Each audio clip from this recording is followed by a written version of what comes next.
G'day and welcome back to the Ben's Gems channel. This opal, it's got a bit of a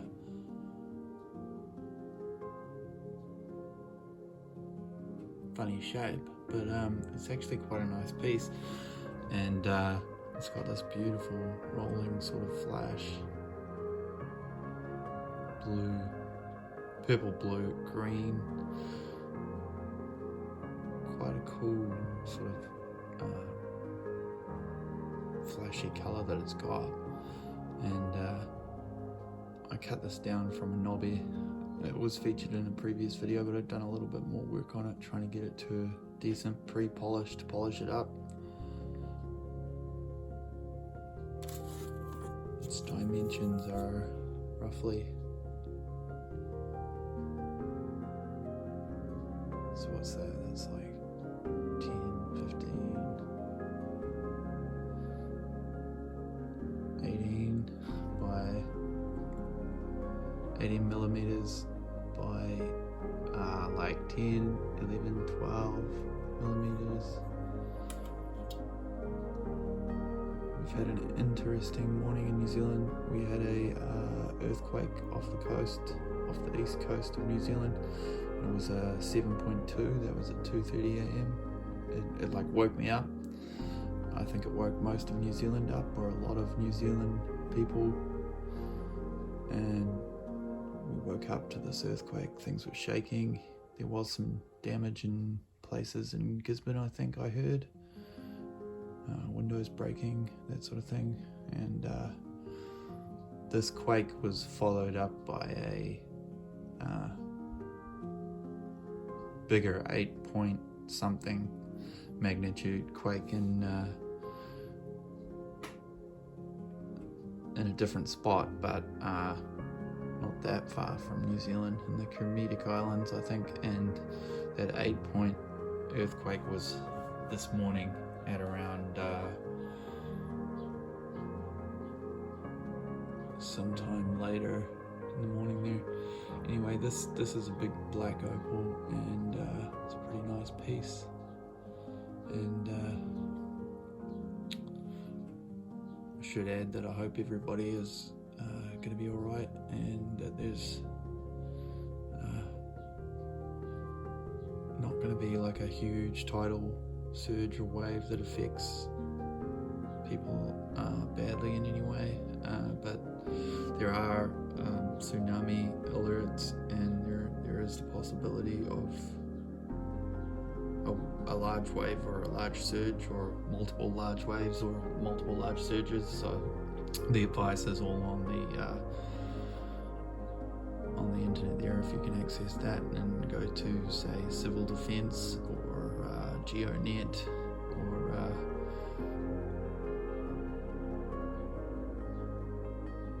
that sort of thing. This is quite a nice piece, shiny. I've polished it a little bit.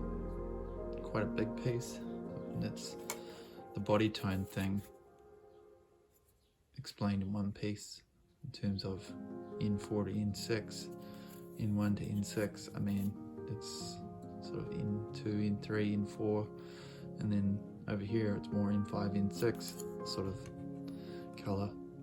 And the body tone relates to the colour of the stone in terms of not the fire.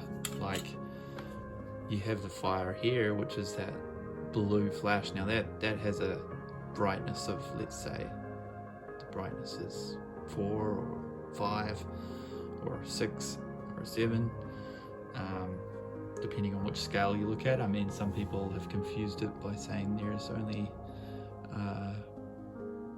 brightness of 1 to 5, and others say brightness 1 to 7, so that's a little confusing. But in terms of the body tone, it's N1 is the darkest black, which is very black, like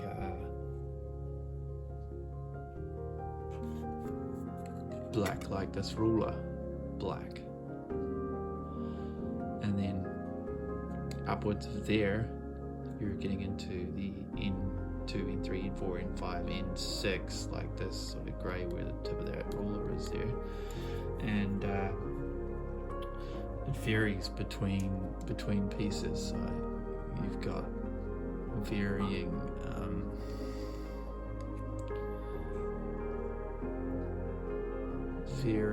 sort of colours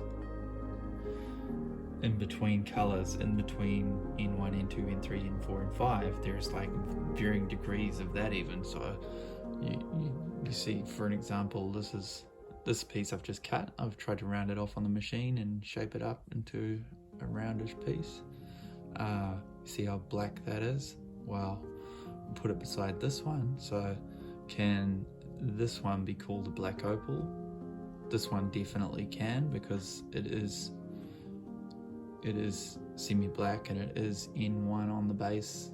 That's fairly black. So I'll put the ruler beside that and you've got pretty close to black there.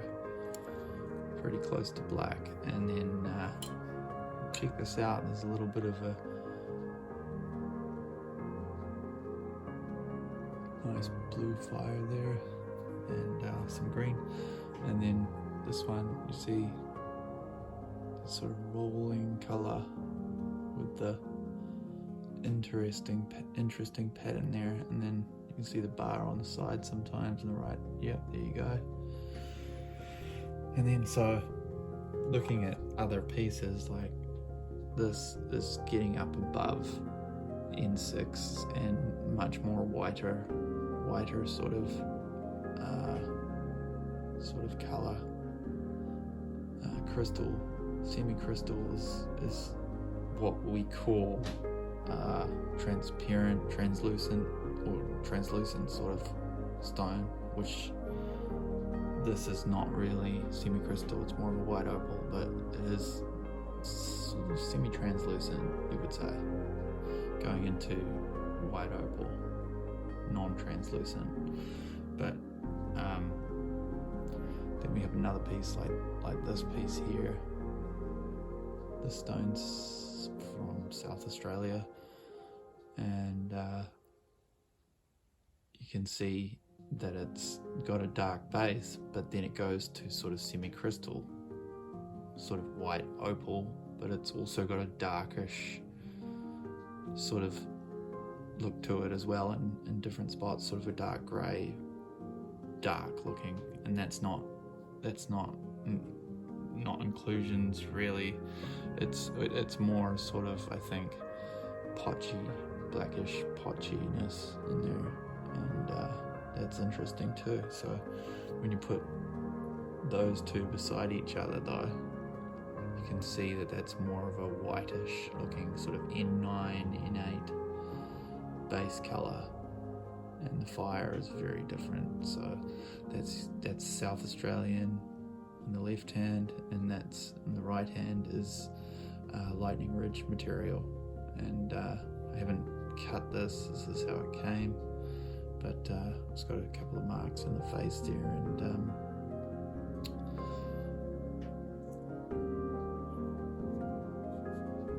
so New Zealand's on high alert with this tsunami threat, and it's very unusual to have 3 earthquakes that are that large in a very short amount of time. 1 or 2, yes. Aftershocks, yes, but 3 big earthquakes, fairly close together. That's unusual. And basically the tsunami threat, the surge threat, the water tidal surge threat, it extends around the whole of New Zealand basically, except for possibly down south somewhere, but even then, no, it might be the whole of New Zealand. So and also some of the bigger boats that are docked up, they're going out to sea to try and get out deep to get away from this havoc that might come or might not come. In the deeper water, apparently you can avoid any damage to your boat. So yeah, this one's not that big, but in opal gem terms, that's still a good size. 10, 11, 12, and as I was saying, this stone here has this little odd bit there, but you cut that off, and sort of it could end up a stone, little stone like that, or big stone, however you want to call it, like that. I mean, really a big stone, that's a big stone, but they get even bigger than that. This stone is 10, 20, 35, 10, 20, 30, 40. So you're looking at 4 centimeters, so that's 40 millimeters, 45 millimeters, let's say it was that big. And let's say that was a gem piece that this color extended over the whole surface of this, and it'll look like that. Then we would be talking big money. We would be talking a huge amount of money for the stone if it had gorgeous color. And let's say the color was actually like this all over the stone, and it was that big. It would be quite a valuable stone, and as most people know or learn, the bigger the opal, the bigger the money, the bigger the interest in somebody wanting to buy it off you. And a lot of the time the miners, when they find big pieces, they cut it and try to get the most amount of money that they can for it. And people like me who aren't mining don't even get to see the pieces, because they get cut and sold to collectors so fast for that big amount of money, so they can keep mining, these miners that are selling these gorgeous pieces of opal. Anyway, let's just hope that this tsunami fizzes out and doesn't eventuate into anything too serious or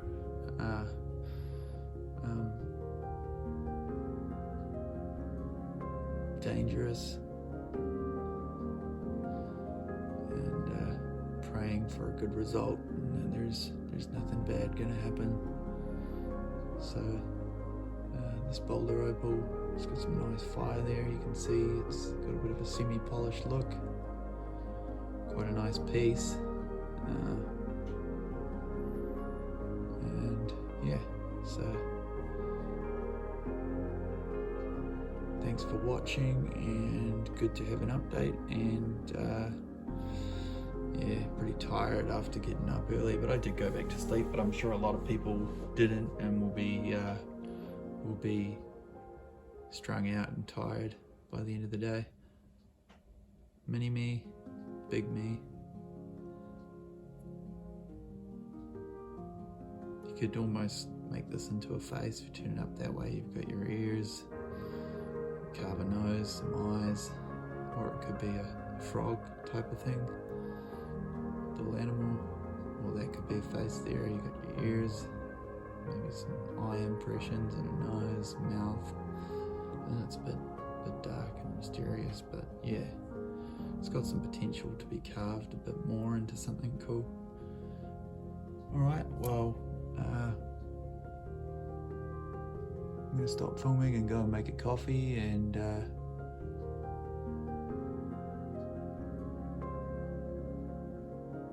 as I said before, let's hope that this earthquake and tsunami don't cause any damage or harm to anybody. And thank you very much for watching and subscribing if you're new, and subscribing to the channel helps build the channel, and pretty much amped to get into some more cutting, and I'll leave it at that, and I'll see you next episode. So cheers for that. See you.